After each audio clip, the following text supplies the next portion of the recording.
adalah kedua orang tua saya.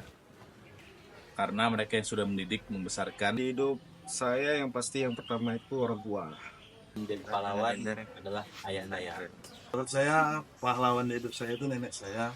Pertama hampir sama ya sama teman-teman berdua ini, orang tua, keluarga.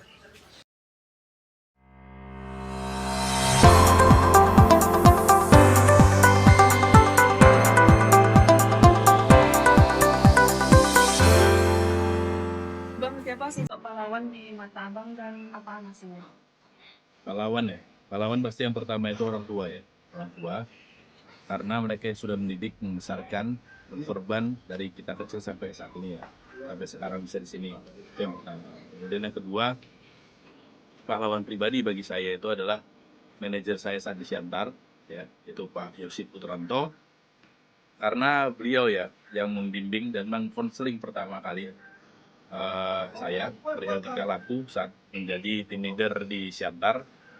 Mungkin tanpa bimbingan Pak Yosi itu, tanpa konseling mungkin saya masih jadi sedikit yang kasar, urakan dan segala macam lah, menjadi sosok yang seperti sekarang. Dan mungkin tidak berdiri di sini ya, menjadi manajer. Kemudian yang ketiga pastinya istri ya, karena istri yang mendampingi, selalu memberi masukan segala macam.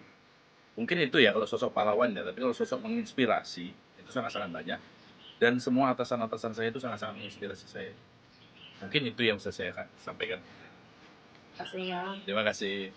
Siapa pahlawan di hidup abang? Bapak. Pahlawan ya. Pahlawan di hidup saya yang pasti yang pertama itu orang tua.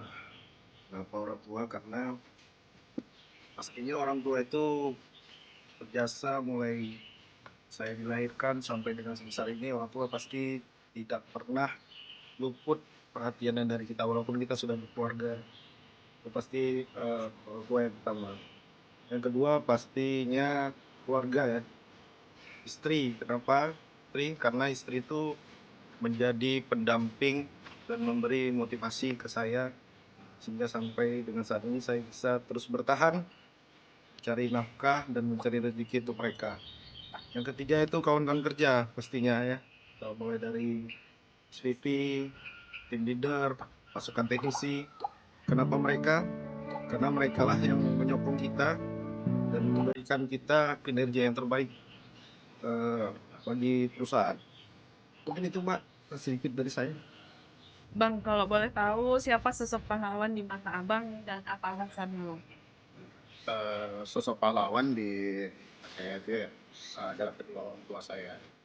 Sejak saya kecil sampai saya berada di posisi saat ini adalah dari perjuangan dari mereka.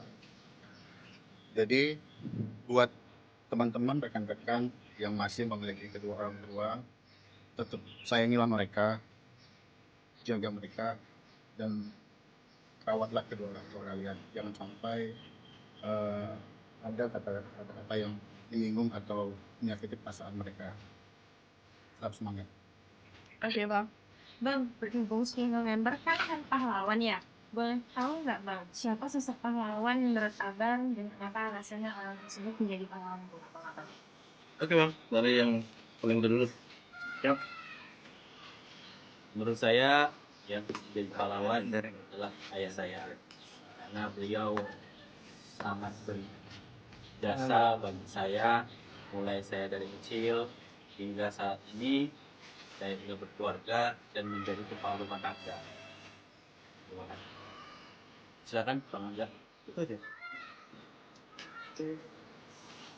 Menurut saya pahlawan hidup saya itu nenek saya. Karena nenek saya yang berjuang, berkorban untuk ayah, ibu, dan juga saya. Terima kasih. Oke, yang terakhir ya, karena teman-teman pada sekat tapi agak panjang ya. Jadi yang pertama hampir sama ya teman-teman berdua ini, orang tua, keluarga. Kemudian untuk di lingkungan perusahaan udah pasti GM kami terdahulu gitu ya. Kalau saya pribadi ada Pak Aan, Pak Tony, Pak Charles, Pak Dewa Wahyu, kemudian ada Pak Ari Wisono, Pak Adril, ada sama Firza, sekarang Pak Fahmi, ada Pak Rizal juga. Lalu dari mungkin ada tiga kategori ya, pertama lingkungan. Terkait lingkungan, pahlawan bagi kita semua itu adalah para apa namanya, tukang sampah gitu ya. Walaupun mereka kerjanya seperti itu, tapi mereka membantu kita untuk membersihkan sampah-sampah yang dibuang oleh abang-abang ini secara sembarangan biasanya. Kemudian untuk yang kedua, pendidikan. Nah, ibu kantin jangan tersoalkan ya, ibu kantin Bang Musa deh. Tanpa ibu kantin di sekolah mungkin kita nggak bisa sebentar lima ya. Oh, paham, Bang. Lalu yang ketiga, palang kesehatan. Selain dokter, jadi juga ada para perokok yang menyumbang cukai ya terbesar untuk BPJS, sehingga BPJS secara nasional bisa gratis. Setuju? Setuju. Oke, demikian dari kami. Kalau lebihnya, terima kasih. Oke.